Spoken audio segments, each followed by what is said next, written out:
আসসালামু আলাইকুম। আজকে আপনাদের মাঝে শেয়ার করব খুব সহজ নিয়মে আমরা 34-এর পরে যে বডি আছে তার থেকে কিভাবে গলা ছোট করা যায়। আমাকে অনেকেই বলেছেন তাদের গলা 34-এর পর যে বডিগুলো আছে 36, 38, 40 বড় হয়ে যায়। এভাবে আমি সম্পূর্ণ গলা কিভাবে আমরা ছোট করতে পারি আজকে আপনাদের এই ভিডিওতে দেখাবো কাটিং ও সেলাই। আমি এখানে 4 পাটি ব্লাউজটা মার্কিং করে নিলাম। যারা একদম নতুন আছেন আমার ভিডিও দেখছেন অবশ্যই আমার চ্যানেল থেকে ঘুরে আসবেন। আমার 4 পাটে ব্লাউজ কাটিং ও সেলাই আপলোড করা আছে।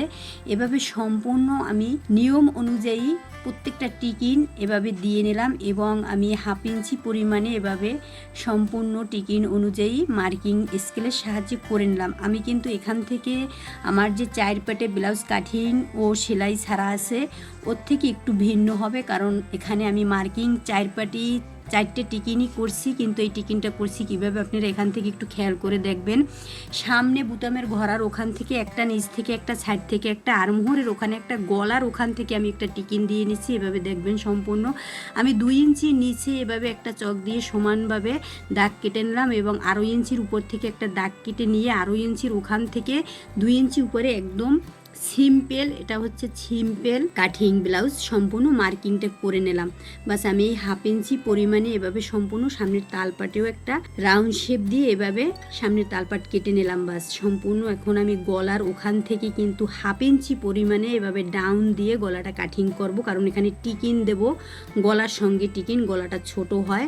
34-এর পর যে বডিগুলো আছে এদের গলার দিক সামনের দিক থেকে গলাটা বড় হয়ে যায়, গলাটা কমাবার জন্য এই নিয়মে আমি ব্লাউজটা খুব সহজ নিয়মে আপনাদের বোঝাবার চেষ্টা করছি। বা সম্পূর্ণ টিকিন অনুযায়ী আমি কয়টা কাট বসিয়ে নিলাম। এখন আমি প্রথম যে টিকিনগুলো টানবো ঠিক সেম আগের ব্লাউজের মতোই আমি নিচ থেকে কিন্তু প্রথমে টিকিনটা দিয়ে নিছি। প্রথমে আমাদের নিচে যে টিকিনে মার্কিং অনুযায়ী 2টা টিকিন দিয়ে নেব। এভাবে টিকিনগুলো প্রথমে কোনখান থেকে শুরু করব, কোথায় শেষ করব, এই জায়গাটা থেকে আমরা একটু খেয়াল করে দেখব, কারণ আমার 4 টিকিনের ব্লাউজ গলায় টিকিন হবে এবং সিম্পল কাটিং বা সম্পূর্ণ এখন সাইড থেকে কিন্তু আমি টিকিনটা মার্কিং অনুযায়ী আমরা যতটুকু পরিমাণে মার্কিং করে নিয়েছি ওই অনুযায়ী কিন্তু টিকিনটা দিয়ে নিলাম। এখন আমি আর্মহোলের ওখান থেকেও একই নিয়মে টিকিন দিলাম, আমার এক সাইডে দেওয়া হয়ে গেছে। এখন আমি যে মাঝখান থেকে যে আমি 4 পাটে ব্লাউজটা কাটিং করছি যেভাবে ধরে আমি মার্কিং করেছিলাম মার্কিং অনুযায়ী টিকিনটা একবারেই দোনো সাইডে দিয়ে নিলাম। এখন সাইড থেকে অপর সাইড থেকেও আমি একই নিয়মে মার্কিং অনুযায়ী সাইডের টিকিনটা দিয়ে নেব। তারপরে আমি আর্মহোলের ওখানে ধরে এভাবে সম্পূর্ণ টিকিনটা দেব। আমরা এই টিকিনগুলো একটু খেয়াল করে দেওয়ার চেষ্টা করব, তাহলে আমাদের খুবই সহজ হবে। ঘরে বসেই আমরা খুব সহজ নিয়মে গলা ছোট দিয়ে নর্মাল কাটিং দিয়ে ব্লাউজ কাটিং ও সেলাই করতে পারবো। বা সম্পূর্ণ এভাবে আমি যে 2 ইঞ্চির ওখান থেকে মার্কিং করেছিলাম 2.5 ইঞ্চি উপরে দিয়ে একটা রাউন্ড করে নিয়েছিলাম রাউন্ড শেপ, এভাবে আমি রাউন্ড শেপ অনুযায়ী কিন্তু উল্টা পাশ করে এভাবে সম্পূর্ণ খুব আলতা হাতে সেলাই দেব। আমি কিন্তু এখানে 2 থেকে 2.5 পয়েন্ট পরিমাণে কাপড় ধরে এভাবে সম্পূর্ণ সেলাই দিয়ে নিলাম। বা সম্পূর্ণ কিন্তু আমার 2 ইঞ্চি এবং 2.5 ইঞ্চি উপর নিচ করে যে রাউন্ড শেপটা দেওয়া ছিল নর্মাল কাটিং এভাবে সম্পূর্ণ দিয়ে নিলাম। এখন আমি এখানে উল্টা পাশ করে কাপড়টাকে উপরের সাইড থেকে ভেঙে কিন্তু একটা চাপ সেলাই দিয়ে নেব। খুব আলতা হাতে সেলাইটা দেব, আমাদের ভিতরে কোনো কাপড় ভাঁজ খেয়ে না থাকে। বা সম্পূর্ণ আমার সব সাইডের টিকিন এবং নর্মাল কাটিংয়ের ওখানে সেলাই হয়ে গেছে। এখন গলার ওখান থেকে যে আমি টিকিনটা টেনেছিলাম মার্কিং অনুযায়ী সম্পূর্ণ এভাবে দোনোটা টিকিন দিয়ে নেব। 2 সাইডে আমি কাট বসিয়ে নিয়েছিলাম, কাটিংয়ে দেখিয়েছিলাম। বা সম্পূর্ণ দোনোটা টিকিন আমি দিয়ে নিছি, এভাবে হয়েছে সম্পূর্ণ।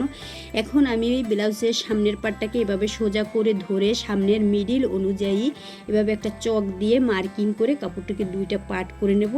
তার আগে আমি কাঁধের ওখান থেকে জয়েন্টটা দিয়ে নেব। বা সম্পূর্ণ কাঁধের ওখান থেকে জয়েন্টটা দিয়ে এভাবে স্কেলের সাহায্যে সম্পূর্ণ সোজাভাবে মার্কিং করে কাপড়টা 2টা পার্ট করে নেব। এখানে একটা ব্লাউজের ঘরার পট্টি হবে, একটা হবে ব্লাউজের বুতামের পট্টি। এইভাবে সম্পূর্ণ 2টা পার্ট করে নিয়ে বাম পাশে আমাদের কিন্তু বুতাম হবে, ডাইন পাশে ঘরা হবে। এভাবে সম্পূর্ণ দোনোটা বুতামের ঘরা এবং বুতামের পট্টির দোনোটা পার্ট লাগিয়ে নিলাম। বাস গলাও সম্পূর্ণ কমপ্লিট করে নিলাম। এভাবে হয়েছে সেলাইয়ের পরে সম্পূর্ণ ব্লাউজ কমপ্লিট। আমার ভিডিওটা যদি আপনাদের ভালো লেগে থাকে তাহলে লাইক, কমেন্ট, শেয়ার ও সাবস্ক্রাইব করে আমার পাশে থাকবেন। আজকে এই পর্যন্তই। আল্লাহ হাফেজ।